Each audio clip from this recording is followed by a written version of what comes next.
Kisah ini terjadi pada Ahmad, seorang kerani di sebuah syarikat swasta di Batu Pahat. Satu petang, hujan turun dengan lebat. Jadi Ahmad terkandas seorang diri di pejabat. Semua orang dah balik. Sambil tunggu hujan reda, dia pergi ke pantry bancuh kopi sambil menyanyi lagu Jiwang. Tengah syok menyanyi, tiba-tiba ada suara menegur. "Sedap suara abang." Ahmad kembang hidung sekejap, ingat ada peminat. Tapi bila dia toleh kiri kanan, kosong. Tak ada sesiapa. Hati Ahmad mula berdebar. Siapa yang puji tadi? Ahmad cuba positifkan diri. Dia bawa kopi, pergi lepak kat tangga, nak layan perasaan tengok hujan. Tengah sedap hirup kopi, tiba-tiba ada sepasang tangan sejuk menutup mata Ahmad dari belakang. Macam main teka-teki. Siapa dia? Ahmad panik. Dia tepis tangan tu dan tumbuk ke belakang sekuat hati. Buk! Rasa macam kena sesuatu. Tapi bila pusing, tak ada apa-apa. Belum sempat Ahmad nak hadam, pang! Kepala dia disepuk kuat dari belakang sampai jatuh tergolek di tangga.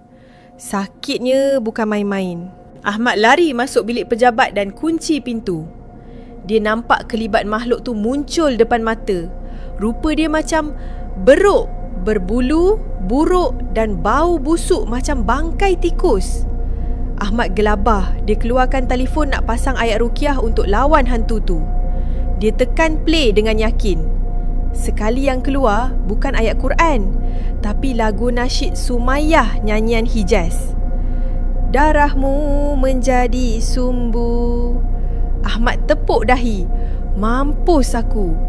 Hantu tu pun macam confused sekejap, tapi terus menerkam Ahmad. Beruk tu campak Ahmad ke dinding. Tenaga dia kuat macam baru lepas minum tongkat Ali. Sambil lagu Sumayyah berkumandang sebagai background muzik perjuangan, Ahmad cuba lawan balik. Dia tumbuk makhluk tu, tapi makhluk tu elak dengan laju. Akhirnya Ahmad laungkan azan sekuat hati. "Allahu Akbar! Allahu Akbar!" Beruk tu menjerit sakit. Kertas-kertas dalam pejabat berterbangan macam ribut. Ahmad nampak makhluk tu berasap di penjuru pejabat, macam kela bakar. Ambil kesempatan tu, Ahmad lari keluar, start motor dan redah hujan lebat. Dia bawa motor laju gila sebab takut dikejar. Dalam hati, lega sikit sebab dah lepas dari pejabat puaka tu. Tapi, naluri dia rasa motor tu berat semacam. Bila dia jeling cermin sisi atau rasa beban di belakang, rupa-rupanya beruk tu tengah membonceng di belakang dia. Macam mak rempit pula hantu ni. Sebab terkejut beruk, memang terkejut tengok beruk pun.